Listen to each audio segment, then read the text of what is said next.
There's only 3 weeks remaining in the school year, and that means some changes are taking place on campus to prepare for the fall semester. Coming up, we'll have a look at a pair of ceremonies that honor several students who served as the face of the university this past year. The Texas Tech campus is filled with hidden attractions that are great for locals and visitors alike. MCTV's Emily Efren stopped by one campus venue that is using some fun activities to attract a new audience. And the Hub City's art and culture are on display monthly during a special event in downtown Lubbock. MCTV's Gina Ragnow has all the details on Lubbock's First Friday Art Trail. This is the MCTV Weekday Update. Welcome to the Thursday edition of the MCTV Weekday Update. I'm Ryan Heller. And I'm Angelina Galvan. Texas Tech students are only a few weeks from the end of another school year. And with that comes several annual traditions here on campus. That's right, Angelina. The year-end traditions include 2 ceremonies held each spring that literally change the face and the people behind 2 of the university's most well-known representatives.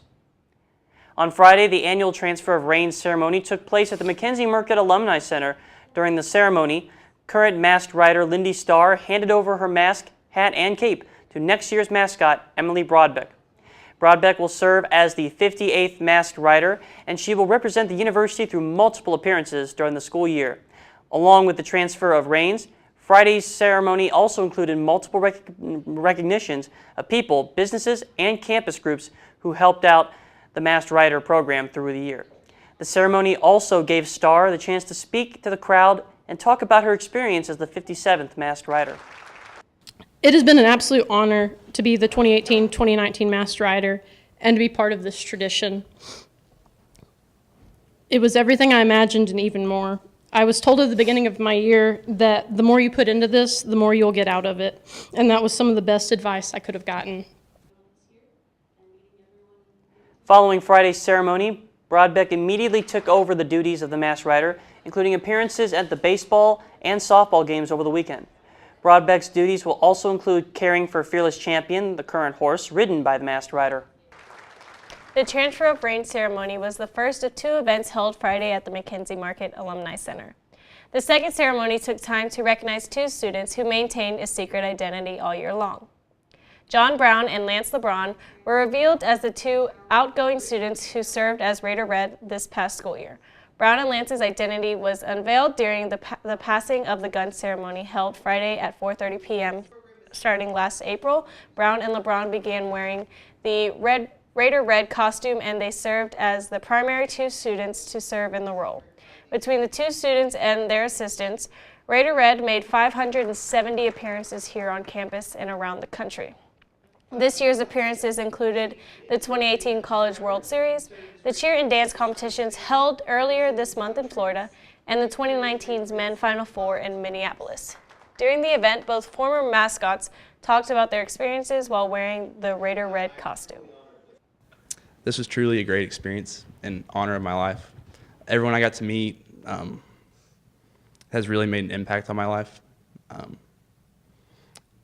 There's just going to appearances and getting to be with people, seeing how, even though children, the smallest kids, love Raider Red from a distance, it's funny to see how they hate him really up close. But still, it brings them joy for that slight moment, and it just brings joy to everybody. So it's awesome to get to serve and get to do that. People just get excited to see you, and even though there might be that little kid that likes you from far, like he said, and then you get close, it's the moment of joy that you bring to them that resonates with me the most. I love being able to put a smile on someone's face, whether they're having a horrible day or they're already having the best day. You know, seeing someone dress up as a big old red-headed cowboy with a giant white hat walking all goofy-like, is something about it. It just lights you up inside. At the end of Friday's ceremony, Brown and LeBron passed Raider Red's signature guns to a new student serving as mascot. The identity of that student and their partner will be revealed at next year's passing of the gun ceremony. Both the transfer of reins and passing of the gun is held each April before the end of the spring semester. Lubbock has played a huge role in producing musical talent that has influenced musicians throughout the world. And coming up tonight, you have a chance to see 3 local legends on stage together in a very special performance. The Office of the President is hosting the annual Lubbock Lights concert tonight in the Sub-Allen Theater. The concert celebrates the musical heritage of the South Plains by showcasing professional musicians who got their start here in the hub city or the surrounding area. This year's concert features 3 former tech students who went on to lifelong careers. Bob Livingston, Lloyd Maines, and Gary P. Nunn will all take the stage tonight to perform and tell stories from their careers. Yesterday morning, the 3 musicians spoke to the media at the KTTZ TV studios to preview the event and talk about what Lubbock means to them. We all travel coast to coast, and I don't know about you guys, but like everywhere I go, everywhere I play, somebody comes up that either went to Texas Tech or from Lubbock at some point, and they all speak so highly of Texas Tech and Lubbock. It gives me a sense of pride. Have a lot of great memories, just the college atmosphere, chemistry labs, and coffee at the student union building, and for playing fraternity parties. It's been a very nostalgic experience for me, just being here on campus and conjuring up all those memories of those days. Along with yesterday's press conference, Livingston, Maines, and Nunn also made several stops around the city to interact with students, including a stop at the KTXT FM studios. The 5th annual Lubbock Lights concert is scheduled to start at 8 p.m. tonight in the Allen Theater. General admission tickets are $23, but students can get in free with a Tech ID. For more information on tonight's event, visit lubbocklights.ttu.edu. You may not know it, but Texas Tech has a museum on the northeast corner of campus. The museum showcases historical items along with artwork and other exhibits featuring work by the Tech community. Now, if that's all new to you, you're not alone. But as MCTV's Emily Efren shows us, the TTU Museum is using a new set of events to help bring more awareness to this local attraction. Tonight, Texas Tech University is hosting Family Game Night, which is just one of a series of events that the museum hosts each semester. Museum by Night is a series held every 3rd Thursday of the month to try and attract adult audiences and experience the museum in a different and fun way.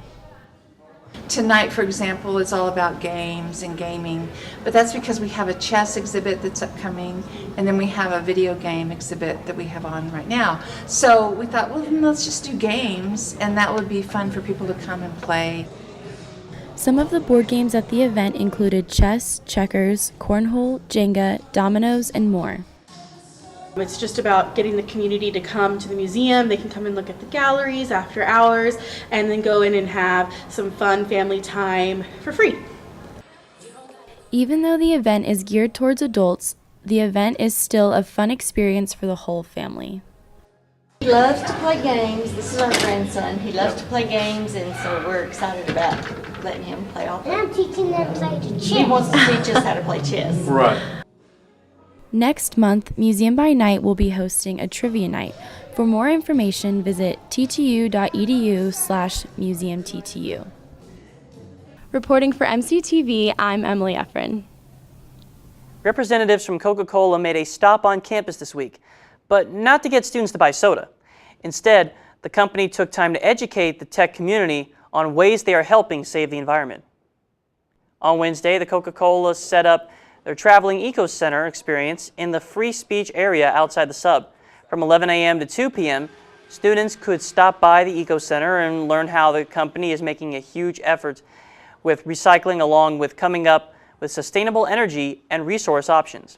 The traveling Eco Center was designed as a way to demonstrate a concept that Coca-Cola is deploying in developing countries that gives female entrepreneurs a way to provide safe water, solar power, internet access, and more to their communities. The Eco Center experience also featured games opportunities to take some Earth Day themed selfies and swag for those who stop by. Texas Tech was just one of several stops during the 2019 Eco Center campus tour. A longtime Lubbock landmark will soon be making an exit from the city skyline. Demolition on the Lubbock Municipal Auditorium and Coliseum officially started last week. The 63-year-old building is going away after Lubbock citizens voted to abandon the facility last year. After the vote, the property was returned to Texas Tech, and the university approved a $3.5 million demolition project to be finished by August of this year. Last week's demolition of the facility started with the auditorium, which was closed in October of last year. The next phase of the project will be the destruction of the Coliseum, which closed just a few weeks ago after the annual ABC Rodeo.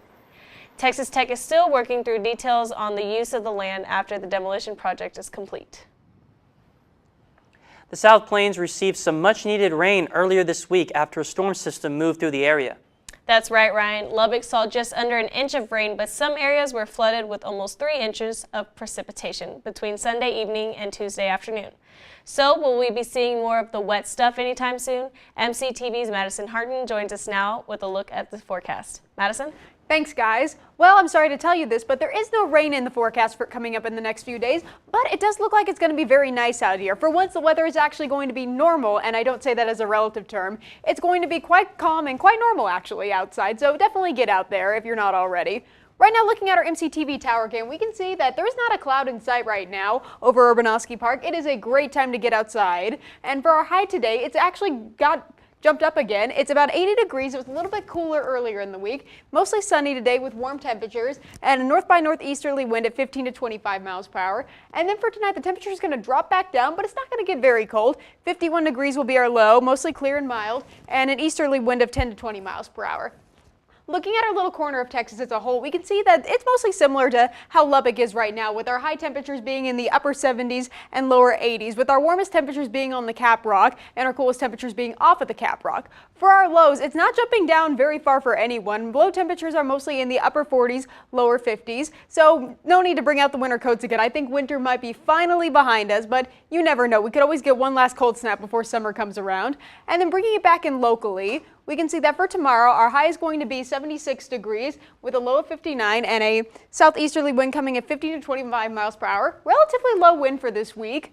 Nothing compared to what we were having a couple weeks ago with those 40-mile-per-hour gusts. And for Saturday, we have not broken 90 yet for this week, but we're getting close. For Saturday, our high is going to be 89 degrees, low of 54, and a west by southwesterly wind at 15 to 25 miles per hour. And then for Sunday, high is going to be 88 degrees, low of 61, and a southeasterly wind at 10 to 20 miles per hour. So as you can see, this weekend is going to be very nice. This might be one of the last really nice temperate weekends we have, either before the summer's blistering heat comes in. So definitely get outside if you're not already. It's nice to take a little bit of time outside, especially with finals coming up. You know how it is. It's nice to get out there. So we have plenty of hiking trails around Lubbock. There's lots of places to swim, especially at the Student Rec Center, so definitely get out there, enjoy a little sunshine, soak up some vitamin D. I know I definitely need it, but just do it if you're not already. It'll make you feel so good. Back to you. Thanks, Madison. With the spring semester nearing an end, students across campus are working on final projects to complete their coursework. And for some School of Art students, those final projects are also their last chance to showcase their skills to the community. Several spring 2019 MFA thesis exhibitions are currently on display on campus and around the city. One of those exhibitions featured work by MFA candidate Monica Prado in the Art Building's Studio Gallery. Nepantla Weaving Moments of the In-Between was on display from April 15th through the 21st at the School of Art. The installation featured works created by using weaving and recycled objects to display the in-betweenness of Prado's life as a Mexican-American woman. Prado's exhibition was only one of 10 thesis installations that are being displayed this spring. The remaining exhibitions include works by MFA candidates Christine Johnson, Nathalie Lawrence, and Stephanie Berry. All of those exhibits will be on display at 3 galleries during the May 1st Friday Art Trail. For more information on the MFA thesis exhibitions, visit art.ttu.edu. As Angelina just mentioned, the First Friday Art Trail is a monthly event that has become a regular tradition for many members of the tech community. MCTV's Gina Ragnow headed out to the most recent art trail to find out more about Lubbock's monthly celebration of art and culture. The First Friday Art Trail exhibits diverse art in a variety of art centers, museums, galleries, and businesses. The event is a program of the Louise Hopkins Underwood Center for the Arts. It's a unique thing that Lubbock does that we don't see all the time, and I think it's kind of helping evolve our city. I book a lot of community dance groups. We book a lot of tech music groups and dance groups. And then we have, the local music scene, which is really good in Lubbock. Besides art, the Lubbock Cultural District has a variety of food and activities. From contemporary to progressive interactive art, the Luca First Friday Art Trail attracts collectors, artists, and members of the community. It just brings people together, brings the community together, and lets us express ourselves. The Luca partners with Charles Adams Studio Project. CASP also features their Live Work Studios, which house artists, allowing them to transform their studio into a masterpiece, and then open to the public for the art trail. The thing about Lubbock that is just amazing is just the partnership. So every month we feature as many people as we can. We try not to turn away unless we run out of space. But we'll have different artists doing activities. We'll have different community groups doing surveys, doing book drives as we have one coming up. Hearing the Homeless came and used our ice house to help promote their happenings. So we work with a lot of community groups. Canal says the art trail is a great outlet to feature up-and-coming artists. If you're looking to be featured at Luca, the best way is to go on to luca.org. Under submissions, submit your work, and that goes to our curator, Linda Colum, and she curates our shows far in advance. Another way is go to ffat.org, look at the list of all the venues, and you can reach out to each venue individually. The Louise Hopkins Underwood Center for the Arts hosts the trail the first Friday of every month to engage with the community and inspire creativity. For MCTV, I'm Gina Rangnow. The May edition of the First Friday Art Trail is set for next Friday from 6 to 9 p.m. For more information on the First Friday Art Trail, visit ffat.org. The Texas Tech baseball team is back on track after a successful week of games here on campus. But were the wins enough to keep Texas Tech in the conversation to host an NCAA regional later this spring? MCTV's Paige Sachse joins us now with a look around Texas Tech's athletics and sports. Paige? Thanks, Angelina and Ryan. Last week, Texas Tech baseball had a marquee series win against the Baylor Bears, ending the series with a run rule 13-3 after 7 innings. They took a break from Big 12 play to face the New Mexico Lobos in a midweek game on Tuesday. The Red Raiders were trailing 4-2 in the 5th inning, and the catcher Braxton Fulford brought the team within a run with an RBI fielder's choice to short, and Brian Klein with a run to tie the game, and the Red Raiders took the lead with back-to-back singles by Dylan Noisy and Josh Young. The Red Raiders ended the game with a victory 6-4 against the Lobos. Going back to the series win with the Baylor Bears, the Red Raiders knocked the Bears out of the Big 12 lead and will now host the new leader Oklahoma State Cowboys this weekend.